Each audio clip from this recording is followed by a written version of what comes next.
Bienvenidos a Relatos de Terror, donde cada historia es un viaje a lo desconocido. Hoy le traemos la historia de Roberto y Julián. Era un soleado día de octubre cuando Roberto y su primo Julián cruzaron el umbral del pequeño pueblo de San Jacinto, un lugar envuelto en el misterio de antiguas leyendas y custodiado por montañas que parecían tocar el cielo. La razón de su visita no era el turismo, sino un trabajo. Roberto había sido contratado para supervisar la construcción de una nueva posada que prometía impulsar el turismo en la región.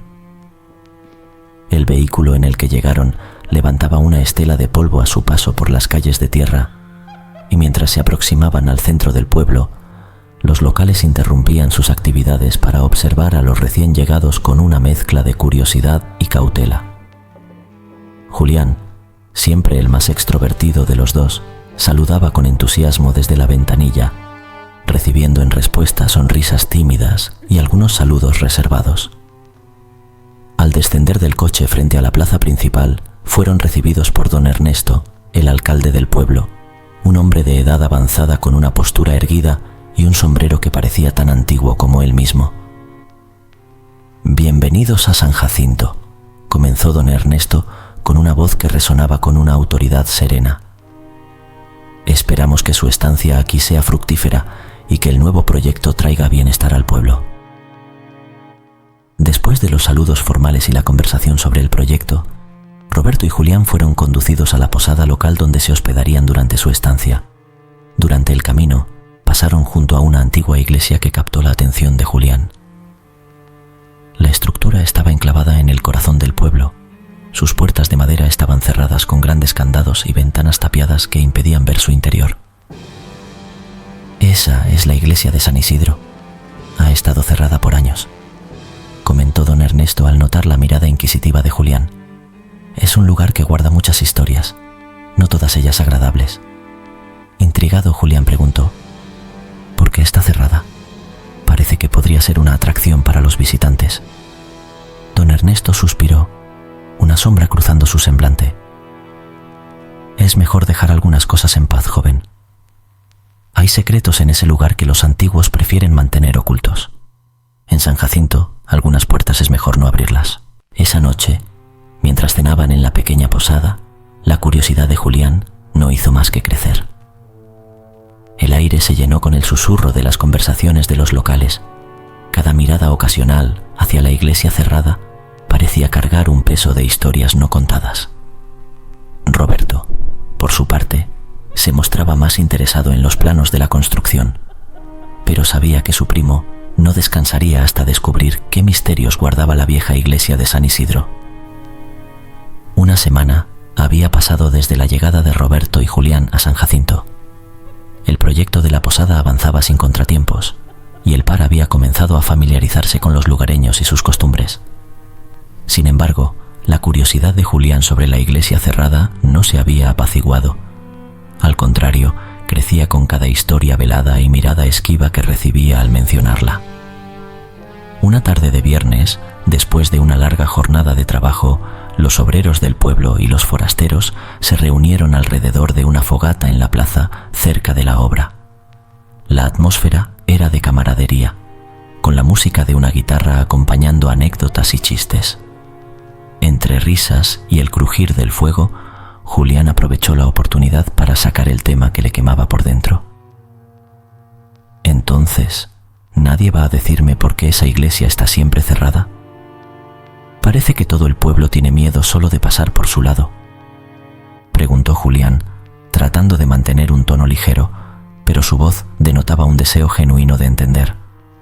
Los rostros alrededor de la fogata cambiaron sutilmente, la música se detuvo y el ambiente se tensó. Un anciano de aspecto robusto y manos callosas, conocido entre los aldeanos como don Carmelo, miró a Julián con ojos serios y decidió romper el silencio. «Mi joven amigo, hay cosas de este lugar que mejor se dejan en paz.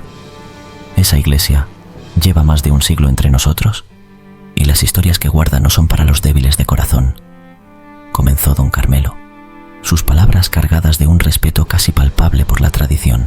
Julián, impulsado por una mezcla de desafío y incredulidad, presionó más. «Pero, ¿qué hay dentro? Espíritu maldiciones? Don Carmelo suspiró profundamente, intercambiando miradas con otros lugareños que asentían lentamente antes de continuar. Dicen que dentro de esas paredes se encuentran almas que no encontraron descanso, espíritus de antiguos habitantes que sufrieron mucho y cuya desgracia quedó impregnada en el lugar. Quienes han intentado abrir la iglesia, o peor, entrar, han sentido tal desasosiego que algunos no vuelven a ser los mismos. La fogata chisporroteó como subrayando sus palabras, y el viento pareció llevar un susurro de las hojas de los árboles circundantes, como si la naturaleza misma quisiera subrayar la advertencia. Impulsado por la adrenalina del momento y un deseo de no parecer cobarde ante los aldeanos y su primo, Julián retó la advertencia. Mañana iré a esa iglesia y abriré la puerta. Demostraré que no hay nada que temer y que son solo viejas supersticiones. Roberto, quien había estado escuchando en silencio, intercambió una mirada preocupada con don Carmelo antes de poner una mano en el hombro de su primo. Julián, tal vez deberías escuchar a don Carmelo. No todos los misterios necesitan ser resueltos, pero la decisión estaba tomada, y nada de lo que dijera Roberto disuadiría a Julián. Decidido a enfrentarse a los misterios de la iglesia, Julián se dispuso a desafiar no solo a las advertencias de los locales, sino a la misma esencia misteriosa de San Jacinto. Esa noche, bajo un cielo estrellado y el crepitar de la fogata, el desafío estaba lanzado. Al amanecer, el pueblo de San Jacinto despertó con una neblina espesa que parecía querer ocultar la iglesia de los curiosos o proteger sus secretos de los audaces. Julián, sin embargo, estaba decidido y después de un desayuno rápido, se preparó para su desafío. Roberto, aunque reacio, decidió acompañarlo, temiendo por la seguridad de su primo. Mientras caminaban hacia la iglesia, la niebla se disipaba lentamente, revelando la estructura sombría y desgastada por el tiempo. La puerta principal, grande y de madera carcomida, estaba sellada con gruesos candados y cadenas oxidadas, como si intentaran mantener algo contenido, más que mantener a alguien fuera. ¿Estás seguro de esto, Julián?, preguntó Roberto, su voz cargada de preocupación. Vamos, primo, no creo en fantasmas. Solo son viejas historias para asustar a los niños, respondió Julián con una sonrisa forzada, intentando ocultar cualquier rastro de nerviosismo.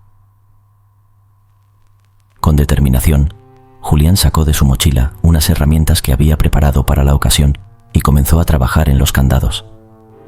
Tras varios minutos de esfuerzo, el último candado cayó al suelo con un ruido metálico que resonó de manera ominosa a través del silencio del pueblo. Empujando las pesadas puertas, un olor a moho y tierra mojada los golpeó de inmediato. El interior de la iglesia estaba oscuro, con la luz que se filtraba a través de las ventanas cubiertas de suciedad apenas suficiente para iluminar los primeros bancos cubiertos de polvo y telarañas. «Vamos a ver qué hay de especial aquí», dijo Julián, entrando con una linterna en mano. Roberto lo siguió de cerca, cada paso resonando en el vasto vacío del lugar. Avanzaron hacia el altar, pasando entre bancos que crujían bajo su peso. Al llegar al presbiterio, Julián dirigió la luz hacia el techo, revelando frescos descoloridos de ángeles y santos que parecían mirarlos con ojos tristes y acusadores. ¿Ves? No hay nada aquí, solo un montón de viejas historias y...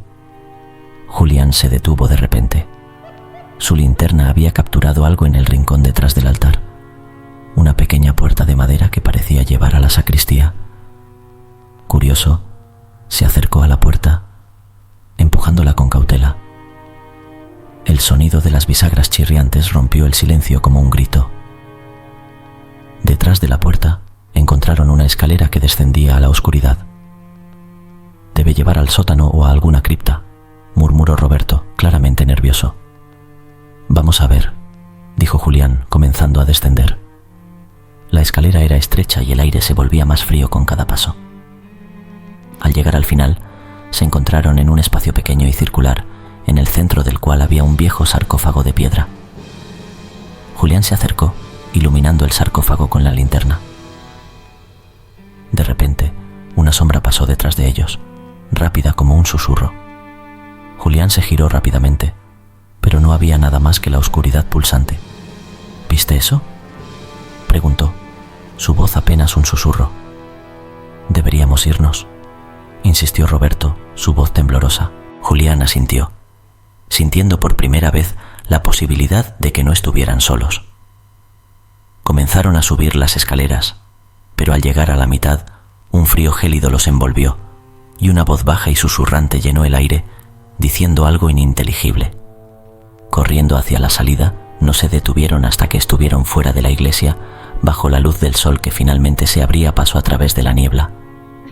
Atrás quedaba la iglesia, silenciosa y sombría, como si nunca hubiera sido perturbada. Después de su precipitada salida de la iglesia, Julián y Roberto caminaron en silencio de regreso a la posada. Julián estaba visiblemente afectado, su rostro pálido y su mirada perdida en el vacío. Aunque no quería admitirlo, la experiencia en la iglesia lo había sacudido profundamente. Al llegar a la posada, Julián se retiró a su habitación, alegando cansancio y la necesidad de descansar. Roberto, preocupado por el cambio abrupto en el comportamiento de su primo, decidió mantener un ojo vigilante sobre él. A medida que pasaban las horas, Julián comenzó a delirar, hablando en sueños de sombras y susurros que lo llamaban por su nombre. Esa noche, su fiebre escaló, y Roberto, incapaz de bajar la temperatura con remedios caseros, decidió buscar ayuda en el pueblo. En las primeras horas de la mañana, mientras la niebla aún cubría el pueblo como un manto, Roberto se encontró con una pareja de ancianos, doña Clara y don Joaquín, quienes eran conocidos en el pueblo por sus conocimientos de curación tradicional. Al explicarles la situación, los ancianos accedieron de inmediato a ayudar. «El espíritu de la iglesia no tolera ser molestado», explicó don Joaquín con una voz grave, «pero podemos intentar limpiar lo que haya quedado en él». Los ancianos siguieron a Roberto de regreso a la posada, donde Julián yacía en cama, temblando y murmurando incoherencias. Doña Clara sacó de su bolsa una mezcla de hierbas y comenzó a preparar un té, mientras don Joaquín colocaba pequeños amuletos alrededor de la habitación. Una vez que todo estuvo listo, comenzaron a rezar en un dialecto antiguo, sus voces llenando la habitación con un tono calmante. Doña Clara administró el té a Julián, quien lo tomó con dificultad. Mientras tanto, don Joaquín pasaba un paño humedecido con una infusión de hierbas sobre la frente y las muñecas de Julián. Conforme pasaban los minutos, la tensión en la habitación empezó a disiparse. El aire se sentía más ligero y la fiebre de Julián comenzó a bajar. Poco a poco, su respiración se estabilizó y el delirio cedió lugar a un sueño tranquilo. Cuando el sol finalmente salió, disipando la última de la niebla, Julián despertó, sintiéndose mucho más él mismo. Miró a Roberto y luego a los ancianos, y sin palabras, su expresión era una mezcla de agradecimiento y remordimiento. «Debes respetar las tradiciones y los espíritus de este lugar», le aconsejó doña Clara con gentileza pero firmeza. «No todos los secretos necesitan ser revelados». Julián asintió, profundamente conmovido por la experiencia y la sabiduría de los ancianos. La pareja se despidió poco después, dejando a los primos para reflexionar sobre los eventos. «Supongo que había más verdad en esas historias de lo que quería creer», admitió Julián a Roberto, quien solo asintió, aliviado de tener de vuelta a su primo sano y salvo. La lección había sido dura, pero necesaria. Julián aprendió a respetar los límites de lo desconocido y a valorar la sabiduría local, mientras que Roberto se sintió agradecido por la comunidad que los había acogido y protegido, incluso de los peligros que ellos mismos habían provocado. Suscríbete para poder seguir disfrutando de relatos de terror. Si te gustó esta historia, no te puedes perder. Soy Sicario y te cuento mis macabras historias. Relatos de terror. Una terrorífica historia de nuestro canal.